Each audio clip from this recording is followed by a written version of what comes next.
My name is Mark. I'm 31 now, but this happened when I was about to start my senior year of college. I grew up with my dad and my stepmom, Denise, who came into my life when I was 12. She wasn't the evil stepmother type or anything, just distant, kind of cold. The kind of person que Paris que esta sempre fazendo favor pra existir. My dad worked long hours and she handled most of the house admin stuff, as he liked to call it. So when I got into college, the agreement was simple. My dad would cover what my scholarship didn't, and Denise would manage the payments, since she was already handling bills. I never questioned it. I was a broke 19-year-old thrilled just to be going to school. Everything seemed fine until that one morning my senior year when the registrar's office emailed me saying my tuition was overdue and that I had 72 hours to clear the balance or I'd be dropped from all my classes. I actually thought it was a scam at first. I remember sitting on the edge of my crappy dorm bed, staring at the screen, thinking there's no way this is real. For 3 years, the payments were always on time. Nothing weird had ever come up. But something about the tone of the email hit me wrong, like a punch in the chest. I felt this cold wave of panic wash over me, and before I even finished reading the whole message, I already knew something was off. I just didn't know yet how bad it actually was. The first thing I did was call my dad. He answered sounding half asleep, and when I told him about the email, he just said, "That doesn't make sense. I sent Denise the money last week." The way he said it made my stomach drop. Last week. Not months ago. Not a recurring payment. Like it was a whole conversation they'd already had. I didn't want to jump to conclusions, but I also wasn't stupid. I pulled up my financial portal, hoping it was some glitch. Nope. Not only was my tuition unpaid, but there were late fees stacked from the last 2 semesters. I remember reading the line, "This balance must be cleared in full," over and over again. Like maybe the meaning would change if I stared at it long enough. I didn't even realize I was shaking until my roommate asked me if I was okay. I told him I had to go and walked out of the dorm still wearing the same shirt I slept in.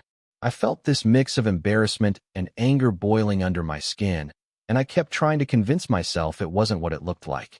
Maybe Denise forgot. Maybe my dad misunderstood. Maybe the system messed up. I clung to those excuses while walking across campus, but every step felt heavier, like my body already knew the truth even if I was pretending I didn't. When I got to the registrar's office, I expected a line or some bureaucratic mess, but it was actually quiet. The woman behind the counter typed in my student ID and gave me this look I'll never forget. Half sympathy, half, "This kid's about to learn something rough."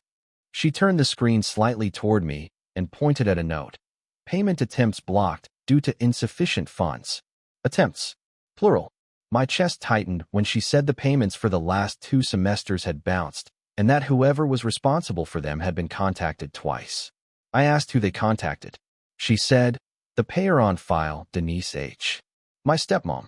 That was the moment the floor sort of dropped out from under me.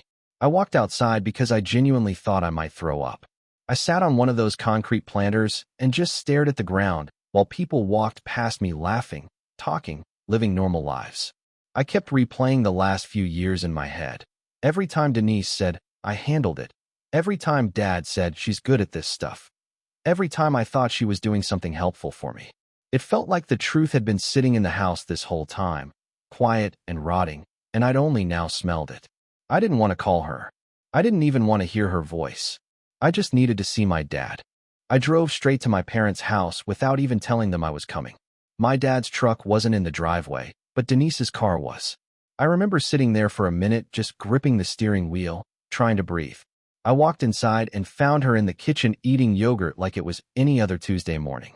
She looked surprised to see me, but not in a guilty way, more like annoyed I'd shown up unannounced. I told her about the tuition notice, and she barely blinked. She said something like, "I'll look at it later." That phrase snapped something in me. I told her it wasn't something to look at later, that I was about to get dropped from my classes, that the payments had bounced for months. And the way she reacted still pisses me off to this day. She shrugged. A literal shrug. Like I had told her the mailbox was full or something. I could feel my voice getting shaky as I asked her where the money went, and she just stared at me with this blank expression that made me feel like a stranger in my own house. No explanation. No panic. No guilt. Just nothing. It was the emptiest look I've ever seen on a person. I don't know how long we stood there in silence, but eventually she said, almost casually, Your father gives me money for a lot of things, Mark. I do my best to organize it. That's when it clicked. She'd been pocketing the difference. Dad would send her the full amount. She'd pay only part of it or delay it long enough to skim off whatever she wanted. And because Dad trusted her and I never questioned anything, it worked for years. I felt this weird mix of betrayal and stupidity hit me all at once. I asked her again, slowly this time, if she'd taken the tuition money. She didn't say yes, but she didn't say no either. She just said, "Your father shouldn't put so much on my plate." That's the closest thing to an admission I ever got. I walked out of the house because I knew if I stayed, I was going to say something I couldn't take back. I sat in my car, hands shaking, chest tight, trying to understand how someone could do something like that to a kid they watched grow up. I kept thinking about freshman year, sophomore year, every time I thanked her for handling it. It made me sick.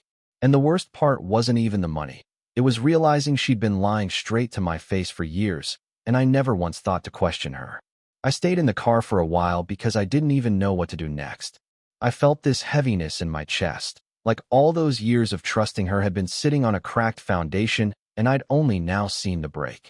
I called my dad again, and this time he picked up on the second ring sounding stressed, like he already sensed something was wrong. When I told him I'd just talked to Denise, he went quiet in that scary way he does, where you can practically hear the gears turning in his head. He said he'd be home in 20 minutes. So I waited in the driveway, sweating even though it wasn't hot outside, just from anxiety. When he finally pulled in, he didn't even say hi. He walked straight past me and into the house with this tight, controlled energy. I followed him, and I could feel myself bracing for whatever was about to happen. Part of me wanted her to deny everything so I could at least pretend this was a misunderstanding. Another part of me wanted the truth, no matter how bad it was. And the weirdest thing in all of that was noticing how quiet the house felt, like even the walls were waiting for the next few minutes. When we walked into the kitchen, Denise was washing her yogurt cup like nothing had happened. My dad asked her, calmly at first, why the tuition wasn't paid. She didn't look at him. She just kept rinsing the cup. He repeated himself, louder this time, and the way she turned around, slow, annoyed, like we were interrupting her chores, made my stomach twist. She said she'd been handling things the best she could, and that the money wasn't always enough after bills. My dad snapped that he always sent the full amount, and she suddenly changed tone, saying he'd misremembered, that she'd told him things were tight, that he must have misunderstood her. Watching the two of them talk around the truth like that felt surreal, like being in a room where everyone's pretending the smoke doesn't mean there's a fire. I finally told my dad what the registrar said about the bounce payments. He looked at Denise and asked if that was true. She didn't answer. She just stared at the floor, and somehow that silence said more than anything else. It was like she didn't even bother to defend herself anymore. The conversation spiraled fast after that. My dad kept asking where the money went, and she kept giving half answers that didn't connect to anything. At one point she said she was under a lot of pressure and that managing the house finances isn't as simple as you two think. My dad wasn't yelling yet, but his voice had that edge I'd only heard a few times growing up, usually before something big broke in the family. I remember standing there, feeling like a little kid again, watching adults fight about things I didn't fully understand. Except this time I understood exactly what was happening, and it felt worse. I saw my dad rub his forehead the way he does when he's overwhelmed, and that's when he asked her if she'd been taking the money. Straight out. No dancing around it. And she finally looked up and said, "I did what I thought was necessary." I don't know why, but that sentence hit me in a way none of the others did. Necessary for what? She wouldn't say. She just kept repeating that things were more complicated than you think. I realized then that she wasn't going to tell us the truth. Not fully. Probably not ever. My dad told her he needed to see the bank statements. She froze for a second, then told him she'd look for them later. That's when he finally snapped. He demanded she get them now, and she just stood there like she didn't understand the words coming out of his mouth. The tension in the room felt like it had a physical weight. She walked to their bedroom without saying anything, and my dad exhaled this long, exhausted breath and looked at me with this expression I'll never forget, like he was realizing in real time that the person he trusted the most had been betraying him too. We waited in the hallway, but after 5 minutes, then 10, then 15, she still hadn't come back out. My dad knocked on the door.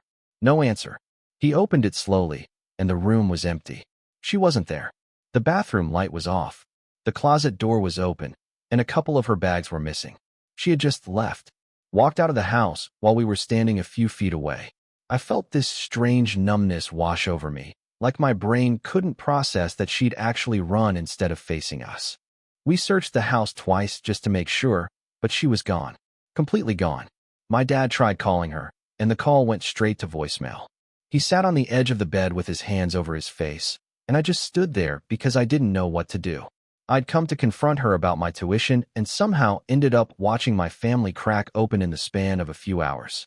After a while, my dad went downstairs and sat at the kitchen table staring at his phone like it might fix things if he stared long enough. I remember feeling this weird mix of anger and pity. Anger because she'd screwed me over. Pity because she'd screwed him over too, and he had no idea how deep it went. We didn't talk much after that. We just sat there in silence until he finally told me to forward him the tuition bill so he could pay it directly. I left the house not long after, and the strangest part is how normal everything looked while I was driving away. The same trees, the same neighborhood, the same quiet street where I grew up. But everything felt different, like something invisible had snapped, and there was no putting it back together. That afternoon felt like a blur, but some parts are burned into my memory in a way I can't shake. When I got back to campus, I remember parking way farther than I needed to because I didn't feel ready to be around anyone. I walked slowly across the lot, replaying everything from the moment I opened that email to seeing my stepmom's empty closet. I kept asking myself how long she'd been doing it. Was it just the last couple semesters? Was it longer? Did she skim a little every time?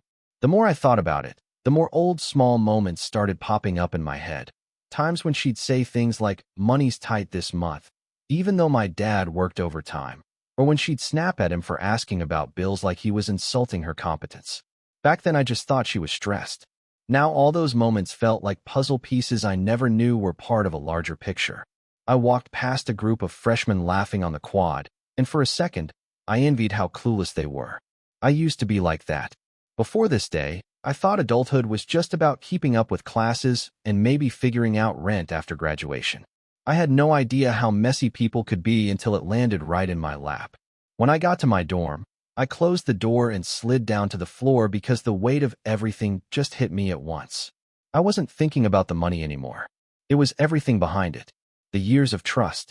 The small moments where she acted like she cared. The fact that she watched me study late nights for exams, listened when I talked about my classes, showed up to some of my school events. And the whole time, she was taking the money that was supposed to help me get through college. I don't know if people realize how personal that feels. It's not just theft. It's like someone quietly cutting the ropes you thought were holding you up. I opened my laptop to pay the tuition bill with the money Dad wired directly to me, and even as I typed in the card info, I felt this weird guilt, like I was doing something wrong by bypassing her. It was stupid, but when someone has been the manager of your life admin for years, it's like your brain needs time to untangle reality from habit. When the payment finally processed, I stared at the confirmation page for a long time. I should have felt relief, but instead it felt like closing a chapter one never wanted to open in the first place. Later that evening, my dad texted me saying he still hadn't heard from her. No explanation. No apology. Nothing. Just vanished. I kept thinking about how she didn't even fight, didn't argue, didn't try to spin it into some story to save face. She just left. And honestly, that part bothers me more than the money. Because if someone can walk out of a house they lived in for nearly 20 years without a word, what does that say about what they were holding inside all those years? I wondered if she hated us, or if she was ashamed, or if she had dug herself so deep she didn't know how to climb back out. But then I remembered the shrug she gave me that morning and felt my stomach twist again. If she felt anything, it wasn't for me. My dad asked me not to tell extended family yet, and I said okay, mostly because I didn't have the energy to have that conversation with anyone else. He asked if I was all right. I said yeah, even though I wasn't. There's no real way to explain to someone that a person you've known for most of your life suddenly feels like a stranger wearing a mask you never noticed. That night, I tried to distract myself with homework, but every time I'd look at a sentence, my brain would drift back to that morning in the registrar's office. The woman's voice, the word bounced, the way the note said attempts, plural. I trusted my stepmom enough that I never logged in to check. Not once. That part stung the most. how easy I made it for her. How even my dad, who's usually so careful about money, just handed everything to her because he thought she was organized. I remembered Thanksgiving from the year before, when she joked about how I'd better graduate on time because tuition isn't cheap, and everyone laughed. Thinking back on that now made me feel sick. I don't think she was joking. I think she was testing how close she could get to admitting something without being caught. I tried to imagine her packing those bags while we were standing in the hallway waiting for her. Did she panic? Did she prepare for this? Did she have somewhere to go? My brain kept spinning, and the only thing I knew for sure was that nothing about the last few years could be taken at face value anymore. Before going to bed, I called my dad again because I couldn't shake the feeling that he might be sitting alone in the dark trying to make sense of everything. He answered immediately. His voice sounded tired in a way I'd never heard before, like something inside him had just run out. He told me he checked their joint account and that several transfers over the past year didn't match anything he recognized. He didn't say the word stolen, but he didn't have to. We both knew. He kept saying he didn't understand how he'd missed it. I told him it wasn't his fault, even though deep down I felt a little guilty too. Like if I had paid more attention, maybe we could have caught this earlier. But the truth is, when you trust someone, you don't go looking for evidence against them. You assume they're doing what they say they're doing. And that's exactly why it hurts so badly when they're not. By the time we hung up, I felt drained, not just tired, but emotionally empty in a way I'd never experienced before.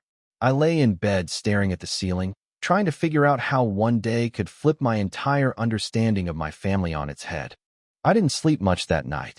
I kept waking up every hour thinking about the moment she looked at me in the kitchen and shrugged, like everything she'd done was some minor inconvenience. The more I replayed it, the more it bothered me. That shrug wasn't panic or fear or regret. It was indifference. Like she didn't see me as someone she owed honesty to. Like she didn't even consider how any of this would affect me or my dad. And that realization made everything heavier. I started going through old memories in my head, trying to figure out if there were signs I missed. Times when she seemed defensive about money. Times when she got irritated if Dad asked too many questions. It was like flipping through old photographs and suddenly noticing things in the background you never paid attention to. By the time the sun came up, I felt like I had aged a few years overnight. I wasn't angry anymore, not the same way I was earlier. It was more of a dull, exhausted sadness, like accepting the truth whether I wanted to or not. The next morning, I got another email from the registrar confirming my enrollment was safe for the semester. Seeing that message should have felt like relief, but instead it felt like another reminder of everything behind it. I forwarded the confirmation to my dad, and he replied with a short, "Good." Nothing else. That single word told me more about how broken he felt than a whole paragraph could have. I tried calling him, but he didn't pick up, which wasn't like him. So I went through my day feeling this knot in my stomach, like something was unfinished. My classes felt meaningless, and I kept zoning out thinking about where she might have gone. Did she have a plan? A separate account? Someone she was staying with? Or did she just grab a couple bags and drive until she couldn't anymore? The idea that someone could disappear so easily made me weirdly uneasy, because it made me realize how little I ever really knew her. She'd been in my life since middle school, and somehow, she still felt like a stranger the moment the mask slipped. Around lunchtime, my dad finally called back. He sounded calmer but still shaken, the way someone sounds after crying quietly for a long time. He said he contacted the bank, and they were looking into irregular withdrawals. He didn't go into details, and I didn't push. I think we were both trying to keep ourselves from spiraling any further. He told me he hadn't heard from Denise, not a text, not an email, nothing. It felt surreal hearing him say her name like that, almost like he was talking about someone who had already passed away. He apologized to me, which I didn't expect. He said he should have paid directly instead of pushing that responsibility on her. I told him it wasn't his fault, and I meant it, because trust isn't a weakness, but losing it definitely leaves a hole. After we hung up, I sat in the cafeteria staring at my food without touching it. People walked around me laughing and talking like it was any other day, and I kept thinking about how none of them knew what kind of day I was having. How none of them would guess that a simple tuition email had blown my entire family apart. By the time I got back to my dorm that evening, the exhaustion finally hit me. Not just from everything that happened, but from trying to keep myself steady through it. I sat on my bed and realized how quiet the room felt. almost like the silence was pressing against my ears. I looked around at the textbooks, the laptop, the backpacks, everything I had worked for over the years, and it suddenly felt different. Like all of it had been hanging by a thread I never saw. I kept wondering if she would ever reach out, if she would ever apologize, or explain, or even just admit what she did. But deep down, I already knew the answer. Some people walk away from the mess they made because they can't stand to see their reflection in it. And maybe that's what she'd been doing all along, hiding from whatever part of herself led her to make those choices. I laid down for a few minutes, and for the first time that day, I let myself feel everything without trying to push it away. The disappointment, the anger, the confusion, all of it just sat there with me in the quiet. And here's the part that still gets me even now. After that day, she never came back. Not to the house. Not to talk. Not even to send a single message. It was like she evaporated from our lives in the span of an afternoon. No explanation. No confrontation. No closure. My dad eventually changed the locks and handled the bank mess. But emotionally, I don't think either of us ever fully patched up the space she left. Sometimes, when I'm home visiting, I'll catch him staring at the doorway like he's expecting someone to walk in, and I know exactly who he's thinking about. As for me, I finished college, graduated, moved on with life, but that day still sits in the back of my mind like a bruise you forget about until something brushes against it. I still don't know where she went or why she thought stealing from my education was worth blowing up her entire life. And the weirdest part is how fast it all ended. One day, everything seemed normal, and by sunset, she was gone. No warning. No goodbye. Just an empty closet and a pile of unanswered questions that will probably never make sense.